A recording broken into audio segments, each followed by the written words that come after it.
Hey everyone, and welcome to another NASCAR America at Home edition. Steve Letarte here, AJ Allmendinger, Jeff Burton, and we are joined by seven-time champ Jimmie Johnson. How about Atlanta in June? That seems to be a little bit different. You take a hot, slick racetrack and move it into a hotter part of the year.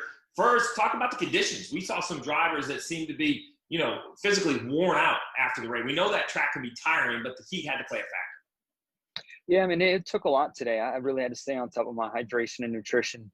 I got out of the car and definitely feeling it. Took a few minutes to catch my breath.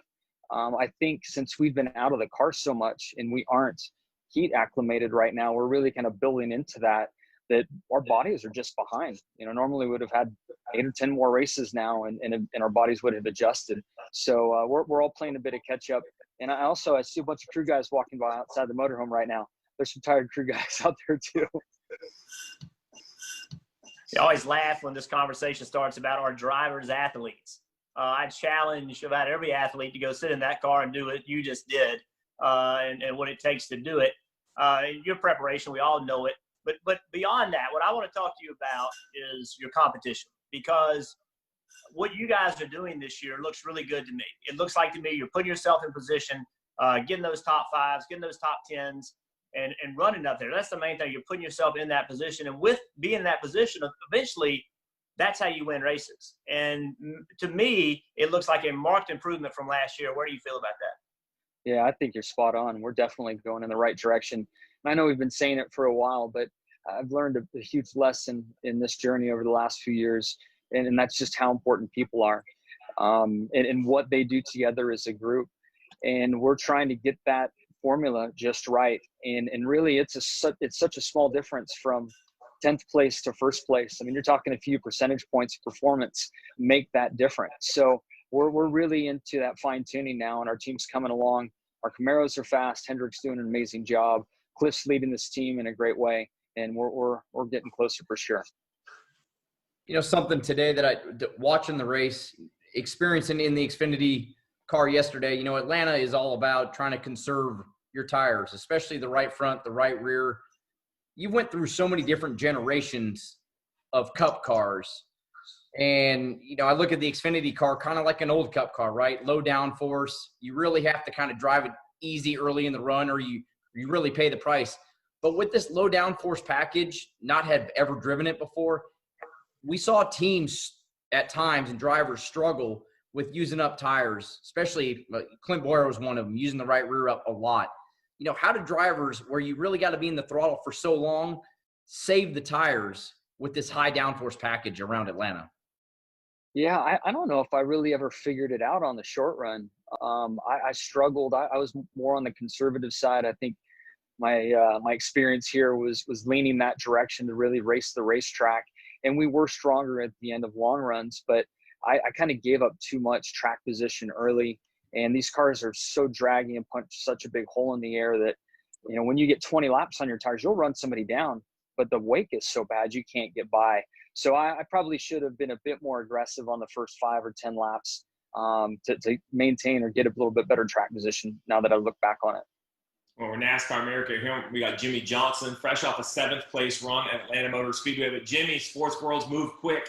This is Sunday night. Martinsville is Wednesday night. Midweek, short track, under the lights. 2 parts, really. One, how cool is it going to be to run a midweek race at Martinsville under the lights? But then the second half is, it is June. We've never run Martinsville in June. You talk about conserving tires at Atlanta. How about brakes and absolute, your physical body, right? Saving some energy for the last 50 or 100 laps of that race. Yeah, this is a big week from a fitness standpoint. 500 miles today, couple days to recover and then right back to it at one of our most physically demanding tracks when it's warmer, when it's more slick and more challenging. So I think recovery is going to be a big part of this week for everybody. But I'm excited for it. I think under the lights is fantastic. I think these weekday races are fantastic. And I think the distance on these weekday races, they tend to be a little bit shorter. I think they're a little bit better format for us. So Jimmie, don't forget you got Homestead on Sunday also. So That's you're going right. to go to Homestead in June, so you get to enjoy the cool weather down there also. But hey, what about Martinsville? No practice, back to the low downforce package. That to me sounds like a huge challenge for the teams trying to adapt to the new package in Martinsville. Yeah, it will be. I'm happy we got a rep at Phoenix just to understand that package. And, we still have some aero issues with that package, but we can run so much closer to other cars. I feel like that will allow us to be within distance of cars down the straightaway and have an opportunity to outbrake people and put on a better show.